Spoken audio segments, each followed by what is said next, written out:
Yes, you have read the title right. The Mclaren has been sold. Let's just take a moment's silence to remember all the fun times we had in the car. You can tell from the title of the video, I have purchased a pink chrome Mclaren 540C that's been wrapped by Untitled, the man himself.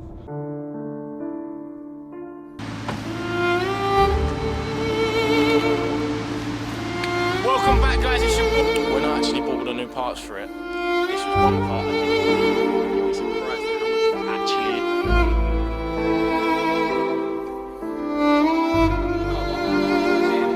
Jumps out the car and says, "See you later, let me see you drive."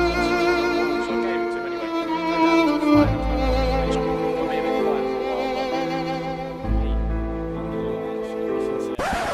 That's enough of that soppy stuff. The McLaren's been sold. On to the next project, but it didn't just get sold normally. I took a part exchange deal in. Did I get a good deal? What car have I got? All will be revealed later on in the video. So stay tuned, hit the subscribe button, hit the like button, put your post notifications on, and let's jump into this. What's up people, it's your boy HA and welcome back to another video. Long time no see. Few announcements before the video starts. We have got some merch coming. I'll just give you a sneak peek here. And there's also that logo on the back. But I'm still in the developing stages, so I'm still trying to get the right fits of the t-shirt sorted. And I'm still trying to get the designs polished up so they are bang on what I want. But merch is coming. Be patient with me. Before summer, you'll be repping the HA t-shirts, so. Nice. Last Friday, I drove the McLaren to Leicester where I met somebody else. He loved the car. He didn't want the pink wrap on it, but when he saw it in person, he couldn't resist and he loved it. And that's what I said to everybody. See the pink McLaren before you take the wrap off and you'll never want to take the wrap off again. But he has texted me since and said he gets so much attention, he's not sure if he likes it. Honestly, driving that car around, you were like a celebrity. Wherever you went, there was hundreds of photos, millions of questions.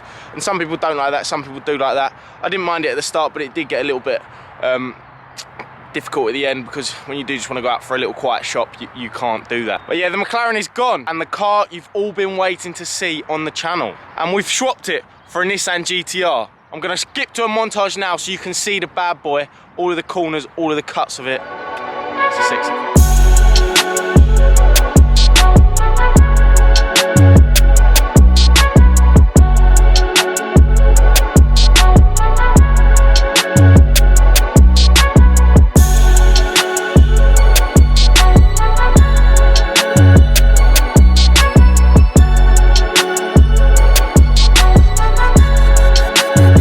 Is it. We swapped the McLaren 540C 2016 with 12,000 miles on it, and we swapped that for a 2012 Nissan GTR facelift with 22,000 miles on it, completely HPI clear. So this car has never been involved in a crash, never been even touched. It is in immaculate condition.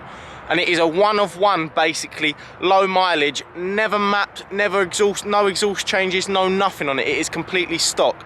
And you will struggle finding a Nissan of that age with that mileage that is completely stock. So if you are interested in buying it, just let me know on my sales pages because the car can be yours. But anyway, let's jump into a little review of the car and see what it's like. There is zero paint chips on the front. Actually, that's a lie. There's a few along the bottom skirt, which I'm gonna get touched up for the new owner. But other than that, the whole front end is immaculate. It just needs a little bit of a clean. The side profile of this car is so mean. It is a proper weapon. You know, it's the road presence this has is insane. The difference, I would say, probably driving this has been the most fun I've had in the short space of time with any of the cars on the channel. The McLaren was great, but when you got to a higher speed, it did feel a little bit dangerous. Within this, it can handle the speed so well. Before you know it, you're pushing 85, 90 mile an hour and you don't even know, you don't even feel it. So it handles the road very well. And when you're sat in it, you don't feel like you're cramped in a supercar. You've got space, even though the back seats, there's not a lot of space there. In the front, you've got plenty of room and it is a really comfortable driving experience.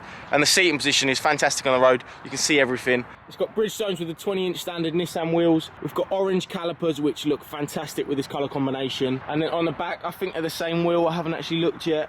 285, no, they're slightly bigger on the back, so they're 285s on the back, and then on the front they're 255s, so it just gives that extra bit of grip on the back with the larger wheels.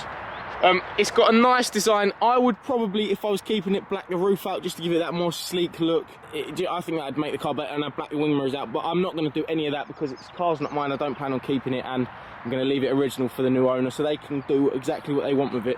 And if you come around the back end, I was never really a fan of the Nissan GTRs, but in person, that looks so nice. The 4 headlights in the rear end just give it that sort of distinctive signature Nissan GTR look, along with the 4 exhausts sort of in the same position below. Really just gives a really nice complexion on the rear end of the car. So in terms of rear ends, I wasn't a fan to begin with, but it's growing on me a lot, and I can see why there's a lot of hype for them. It's got the carbon rear lip on the splitter at the bottom with the exposed carbon look, which does look very, very tasty. But other than that, the car is in immaculate condition. See, this car is like a blank canvas. If you're out there looking for a GTR that you want to do a build on yourself, make it your own, that hasn't been touched by anybody, this is probably one of the only cars of this spec you will find out there. It's never been touched, never had anything done to it. So if you're going to stage 3, stage 4 it, exhaust, whatever you want to do to it, this is the blank canvas for you. So that is why this car is such a special motor. Air intakes on the bonnet there, which do just give it a little extra dimension. I love the door handles, they're cool. And then inside we've got the Recaro seats with the black and red leather. They are super comfy. And then all the doors are leather, and this is literally softer than my pillows at home. It is so soft. Got leather through the dash. It is caked in leather. It is such a high quality design, and it's built so well. There's no shaky sections or nothing. It is built to top quality. So let's sit in there and show you what the driving position is like.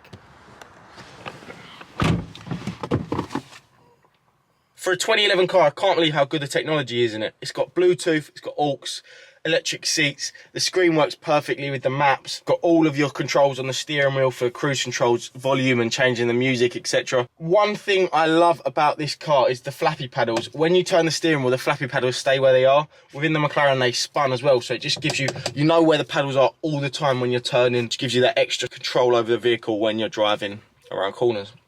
It's got the Bose pack as well, so it's got Bose speakers all around the car. And my favourite personal is the big sub in the middle at the back, which gives such good bass off when you're driving. Whew, the music, the tunes are blaring out. And then I'm not too clued up on the Nissan controls, but you've got standard controls here where you can flick it into race and stuff like that. I've only driven it in comfort so far. I'm not looking to tear about in it. I'm just looking to get it sold very quickly so we can get something else on the channel and get back to the usual rebuild stuff. But you know what? This is a beautiful example of a car, and I never really wanted a Nissan GTR until I drove this one. It handles amazing. Yeah, anyone would think I'm trying to sell the car, how well I'm talking about it, but this is genuinely honest. You know, with me on the channel, I only speak facts, so whatever I say is the truth, and this car is just... Do you know what I'd actually love to do with it? I'd love to put it in my shed and leave it for 20 years and come back to it in 20 years time, because I bet this will be worth an absolute mint, because you won't find one with this mileage on after the facelift anywhere in the country. Anyway, let's jump out quickly. But yeah, we've got a couple of other builds going on the channel at the minute. Obviously, we've got the M4, which is going to be finished very, very soon. And then we've also got the i8, which I've just purchased, which I'm getting some mixed feedback. A lot of people saying it's going to be a tough rebuild. I do know that. But what I wanted to do with that is get something really, really difficult for the channel. So it was a longer series, more in depth, where we can learn stuff about the i8 together. And we can have a longer series that will take more time to fix. And, you know, with a build like that, we're going to come up against a lot of problems, which are going to need a lot of solutions. And you know what? Solving problems is what keeps us young, keeping the mind ticking over. So I'm really looking forward to getting the i8 underway. I've got the airbags sorted, I think, so far. I've got the wrap on the outside sorted, so it's just about sourcing the parts now for the outside, which will probably take a little bit of time, because due to the rarity of the car, the parts just aren't on demand like your M4 stuff. So yeah, we've got some great stuff coming on the channel, and as I say, the merch is coming out soon.